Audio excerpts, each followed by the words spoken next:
کریم وابن کریم، اے نبی اکرم صلی اللہ علیہ وسلم آپ تو کرم فرمانے والے ہیں، کرم فرمانے والے کے بیٹے ہیں، کرم فرمانے والے کے پوترے ہیں۔ تو نبی اکرم صلی اللہ علیہ وسلم نے فرمایا ٹھیک ہے تم نے سنا الیوم یوم المرحمہ، جاؤ میں تم سے کہتا ہوں الیوم یوم المرحمہ، آج تو رحم کھانے کا دن ہے، اذهبوا فانتم الطلقاء، جاؤ تم پورے کے پورے آج آزاد۔ اصل تو معافی یہ ہے کہ جب آپ کے ہاتھ میں طاقت ہو، آپ کو اگر باندھ دیا جائے تو آپ کہتے ہیں کہ معاف کر دو، ٹھیک ہے یہ ایک معافی ہے، لیکن دنیا والے اگر اس معافی کے قانون کو موویز کے ذریعے سے، کیونکہ کرسچن نے اتنا زیادہ میڈیا استعمال کیا کہ ہر انسان ہر مذہب کے ماننے والا آج عیسیٰ علیہ السلام کے اس واقعے کو یاد رکھتا ہے ان کے مطابق کہ واقعہ ہوا بھی نہیں۔ صحیح واقعہ تو ایک اللہ تعالیٰ نے آسمان میں اٹھا لیا ہے، ایک فیک نیوز کو انہوں نے اس حد تک پیش کیا کہ آج دنیا اس واقعے کو یاد رکھتی ہے، لیکن حضرت محمد مصطفیٰ صلی اللہ علیہ وسلم کی معافی تو کئی گنا آگے تھی کہ آپ کو طاقت تھی، جان صاحب صحابہ اکرام کی طاقت کے وقت پر معاف کر دینا سب سے بڑی معافی۔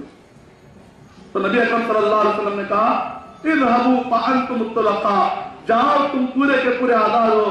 سب نے کہا کہ ایسے پیارے نبی صلی اللہ علیہ وسلم کو چھوڑ کر ہم جائیں کہاں، ایسے پیارے نبی صلی اللہ علیہ وسلم کو ہم چھوڑ کر جائیں کہاں؟ سب نے کہا لا الہ الا اللہ محمد رسول اللہ۔ شاعر نے کیا حقوق کہا، بدلہ نہ لیا اس نے کبھی اپنے عدو سے، نبی عدو کہتے ہیں دشمن کو، نبی اکرم صلی اللہ علیہ وسلم نے اپنے دشمن سے کبھی آپ نے بدلہ نہیں لیا، بدلہ نہ لیا اس نے کبھی اپنے عدو سے، مارا بھی تو اخلاق کی تلوار سے مارا۔ اور W.T. آرنلڈ ایک بہت بڑا مستشرق اور اورینٹلسٹ ہے جس نے کلمہ نہیں پڑھا تھا، اس کشف نے کتاب لکھی ہے، میں چاہوں گا کہ جو بھی پڑھائی سے تعلق رکھنے والے ضرور یہ کتاب پڑھیں، پریچنگ آف اسلام، اردو میں بھی ہے، انگلش میں بھی موجود ہے اور عربی میں بھی اس کے بعد اس سے ترجمہ ہو چکے ہیں۔ پریچنگ آف اسلام، اس کتاب کے اندر ہر ملک میں اسلام داخل ہونے کی وجہ یا شروعات یا اس کے اسباب بتائے گئے، بڑی انٹرسٹنگ کتاب، دنیا کے ہر ملک میں اسلام کیسے کیسے داخل ہو۔ اس کتاب کے اندر یہ بتایا گیا کہ انڈونیشیا اور ملیشیا اور مالدیپ میں اسلام پھیلا تو مسلمان تاجروں کے اچھے اخلاق سے وہاں کے لوگوں نے کلمہ پڑھا۔ اور مائیکل ہیچ آرٹ ایک بہت بڑا مؤلف ہے، اورینٹلسٹ اور مستشرق ہے، اور اس شخص نے کتاب لکھی دا 100، یعنی کہ دنیا کے 100 بڑے آدمی۔ اس کے اندر اس نے ایک مسلمان بادشاہ کا ذکر کیا ہے۔ لوگوں نے پوچھا کہ آپ نے مسلمان بادشاہ کا اس کے اندر ذکر کیا ہے اس کے اندر؟ یعنی کہ نبی اکرم صلی اللہ علیہ وسلم کی سیرت تو تھی، ساتھ میں نبی اکرم صلی اللہ علیہ وسلم کی سیرت پہ پڑھنے والے مسلمان بھی کیسے وفادار تھے اور کیسے بیت الامن کو پھیلانے والے تھے۔ دیکھیا کہ اس بادشاہ، ایک مسلمان بادشاہ اور مسلمان قافلہ، ایک طرف جنگ ہو رہی تھی، دو طرف جنگیں ہو رہی تھی، ایک طرف کافر اور ان کا قیام، دوسری طرف مسلمان بادشاہ اور پورے متبعین، دن بھر دن چلتے رہی۔ پرانے زمانے کے اصول کے مطابق یہ ہے کہ مغرب کے بعد جنگ نہیں ہوتی تھی، سب اپنے اپنے کیمپ میں واپس چلے جایا کرتے۔ جب رات ہوئی، مغرب ہوئی، سب اپنے اپنے کیمپ میں چلے گئے تو مسلمان بادشاہ نے ڈیسیشن لیا کہ ان کو یہ پتا چلا کہ کافر کے کیمپ میں، غیر مسلموں کے کیمپ میں اناج نہیں ہے، کھانے کو کچھ بھی نہیں ہے، بھوکے ہیں، تو کہا کہ جاؤ جا کر اناج پہنچا دو۔ جب اناج پہنچا مسلمانوں کے کیمپ سے غیر مسلم کے کیمپ کے پاس، تو غیر مسلم کے کیمپ سے قاصد کو بھیجایا گیا کہ بھئی یہ کیا چیز ہو سکتا، کوئی نئی سازش ہوگی، نئی کانسپریسی ہوگی۔ تو ایسے وقت پر قاصد نے آ کر کہا کہ بتائیے تو صحیح کہ آپ نے اناج کیوں بھیجا، جبکہ دن میں تو آپ جنگ کر رہے، رات میں اناج دے رہے، کوئی بات سمجھ میں نہیں آ رہی۔ تو انہوں نے کہا جس وقت پر دن میں جنگ چل رہی تھی ہم تم دونوں ایک دوسرے کے دشمن ہیں، ہم مانتے ہیں، لیکن ابھی مغرب کے بعد جنگ کا کوئی اصول ہے؟ جنگ کا تو کوئی اصول نہیں ہے۔ لیکن حضرت محمد مصطفیٰ صلی اللہ علیہ وسلم نے ارشاد فرمایا ایمان کی نشانی یہ ہے کہ اپنے پڑوسی کا خیال کیا جائے۔ مغرب کے بعد چونکہ اب جنگ جاری نہیں ہے، لیکن تم تو ہمارے پڑوسی ہو، ہمیں پتا چلا کہ آپ بھوکے ہیں، ہم کیسے سو جائے جبکہ ہمارا پڑوسی بھوکا ہو، اس لیے ہم نے اناج بھیجایا۔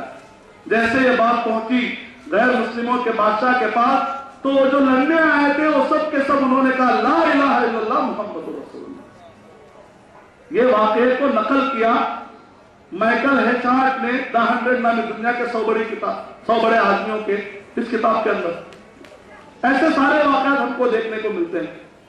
اور اس سے ہٹ کر کہ حضرت محمد مصطفیٰ صلی اللہ علیہ وسلم کی شخصیت کو جہاں پر مجروح کیا جا رہا ہے، فتح مکہ کا واقعہ خود کافی ہے سمجھانے کے لیے کہ نبی اکرم صلی اللہ علیہ وسلم کا مقصد کیا تھا، نبی اکرم صلی اللہ علیہ وسلم کا رویہ کیا تھا.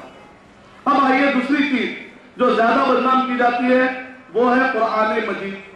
کہتے ہیں نعوذ باللہ من ذالک، قرآن مجید یہ بک آف ٹیررزم ہے. جو قرآن مجید کے تعلیمات ہیں، مثال کے طور پہ سورہ توبہ سورہ نمبر 9 آیت نمبر 5 کامن مسکوٹڈ آیت یا مس انڈرسٹوڈ آیت، سب سے زیادہ نہ سمجھی جانے والی یہ آیت ہے. اور جناب ارون شوری صاحب نے کہا کہ سورہ توبہ سورہ نمبر 9 کے آیت نمبر 5 کے اندر بتایا گیا کہ ہندوؤں کو جہاں پاؤ قتل کر دو. یہ کتاب کے اندر بتایا گیا. میں چیلنج کرتا ہوں کہ قرآن مجید میں کوئی ہندو کا ورڈ بتا دے. قرآن مجید میں ہندو کا ورڈ ہے ہی نہیں. قرآن مجید میں کافر، غیر مسلم، کافر کا ورڈ ہے، کفر کا ورڈ ہے. اس کا ترجمہ انہوں نے بریکٹ میں اگر ہندو کر دیا ہے تو یہ ترجمہ نہ سمجھنے والے کے، عربی نہ سمجھنے والے کی غلطی ہے. اس میں قرآن مجید کی کوئی غلطی نہیں. کانٹیکسٹ اگر ایک آدمی نہیں سمجھتا ہے اس کی غلطی ہے. اسی لیے آپ دیکھیں گے کہ بہت سارے لوگ کہتے ہیں کہ قرآن مجید کے اندر جہاد کا سسٹم ہے اور یہ جہاد دراصل دہشت گردی کو پھیلا رہا ہے. اور کئی لوگ یہ سمجھتے ہیں جہاد کا معنی یہ ہے کہ غیر مسلم کو قتل کر دیا جائے، دنیا سے سارے غیر مسلموں کو مار مار کے قتل کر دیا جائے، مسلمان اکیلے رہ جائے، حکومت کرے. کئی لوگ جہاد کا معنی یہ سمجھتے ہیں. جہاد کا معنی اگر صحیح معلوم ہو جائے گا تو غیر مسلم بھی خود چاہیں گے کہ جہاد کا سسٹم قائم ہونا چاہیے.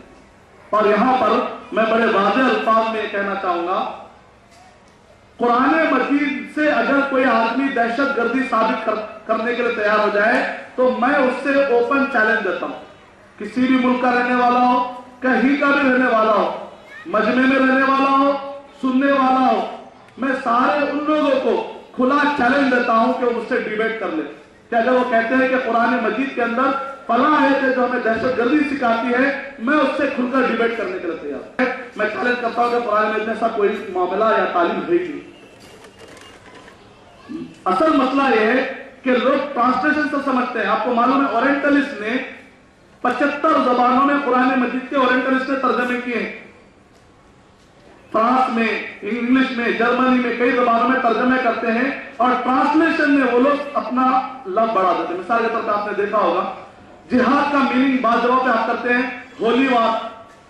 آپ کسی بھی عربک بیسک جاننے والے سے پوچھئے، ہولی وار کا عربی ترجمہ ہوتا ہے الحرب المقدسہ. الحرب المقدسہ ہولی وار کا ترجمہ ہوتا ہے. جہاد سے کا کوئی تعلق نہیں. جہاد کا معنی لوگ یہ سمجھتے ہیں غیر مسلموں کو دنیا سے ختم کر دیا جائے. جہاد کا معنی وہ نہیں ہے. اس بارے میں کہ جہاد کا ڈیفینیشن ہے کیا، میں نے کئی کتابیں پڑھی. سب سے بیسٹ ڈیفینیشن علامہ ابن تیمیہ رحمۃ اللہ علیہ کا. علامہ ابن تیمیہ رحمۃ اللہ علیہ نے کہا جہاد کا مطلب یہ ہے کہ ظالم کے ہاتھ کو پکڑا جائے، ظالم ظلم کرنے والے کے ہاتھ کو پکڑا جائے، چاہے وہ ظالم مسلمان ہو چاہے ظالم غیر مسلم ہو. یہ ہے جہاد کا مطلب. ابو بکر صدیق رضی اللہ تعالیٰ عنہ جب خلیفہ بنے، سمپل کہ گہرائی میں جانے کی ضرورت نہیں ہے، میں آپ کو بہت ہی آسان مثال دے رہا ہوں جو آپ کو خود یاد ہے. حضرت ابو بکر صدیق رضی اللہ تعالیٰ عنہ جب خلیفہ بنے تو ابو بکر صدیق رضی اللہ تعالیٰ عنہ نے ان لوگوں کے خلاف آپ نے جہاد بالسیف کا اعلان کیا، آپ نے قتال کا اعلان کیا.